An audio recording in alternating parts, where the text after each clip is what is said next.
क्या कोई ट्यूशन पढ़ाकर 85,000 करोड़ की कंपनी खड़ा कर सकता है? टीम इंडिया की जर्सी पर बायजूस का लोगो था। शाहरुख खान बायजूस के ब्रांड एम्बेसडर हुआ करते थे।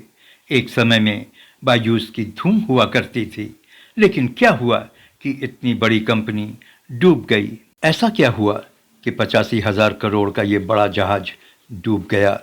बायजूस रुपीस बड़े जहाज में जरूर कोई बड़ा छेद हो गया होगा जो इस विशाल जहाज को ले डूबा।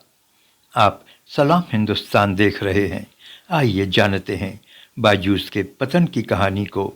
साल भर पहले बायजूस के मालिक की नेटवर्थ 2.1 अरब डॉलर यानी कि करीब 17,545 करोड़ रुपए की थी।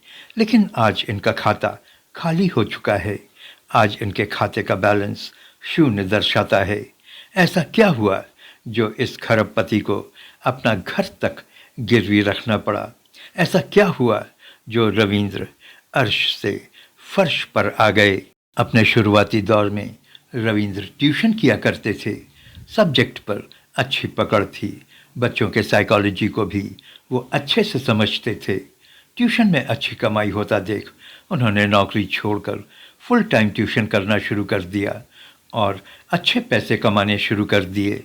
ट्यूशन के बिजनेस में ज़बरदस्त सफलता मिलने के बाद रविंद्र कोचिंग के कारोबार में उतरे।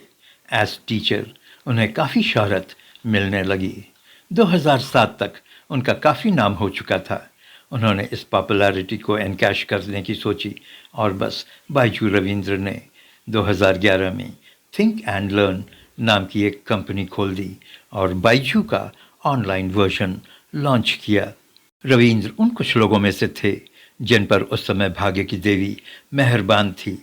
उनका ये एक्सपेरिमेंट सफल रहा और लाखों स्टूडेंट्स तक उनकी ऑनलाइन क्लासेस पहुंचने लगीं।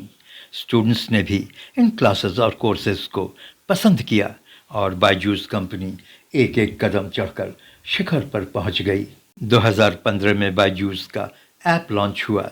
इसके बाद कंपनी एडटेक के सेक्टर में प्रवेश किया और थोड़े ही समय में बायजूस एडटेक सेक्टर में देश की नंबर 1 कंपनी बन गई। कहा जाता है कि जब किस्मत साथ देती है तो गधा भी पहलवान हो जाता है। 2020 में लॉकडाउन लग गया। सारे कोचिंग सेंटर्स और एजुकेशनल सेंटर्स बंद हो गए। यह कोरोना की महामारी बायजूस के लिए एक गेम चेंजर साबित हुआ।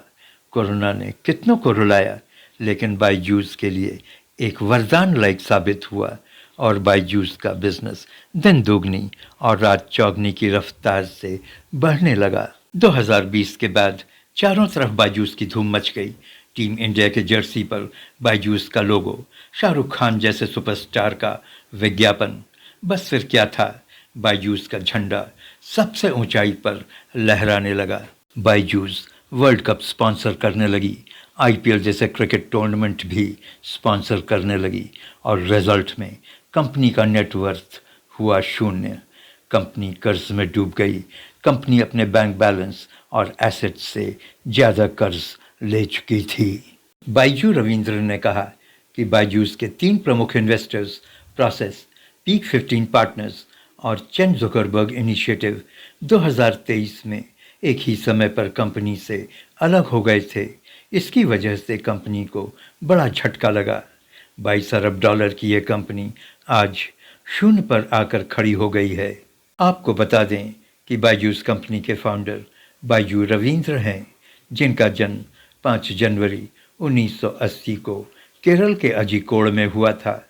उनकी माँ मैथमेटिक्स और पिताश्री फिजिक्स के टीचर हैं। रविंद्र ने कुन्नूर से बीटेक किया था और एक मल्टीनेशनल शिपिंग कंपनी में सर्विस इंजीनियर की हैसियत से ज्वाइन किया था।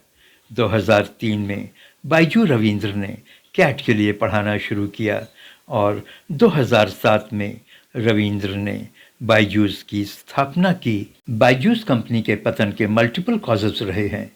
बायजूस का सबसे ज़्यादा डेवलपमेंट कोरोना काल के समय हुआ, जब सभी एजुकेशनल इंस्टीट्यूशंस और कोचिंग सेंटर्स बंद हो गए थे।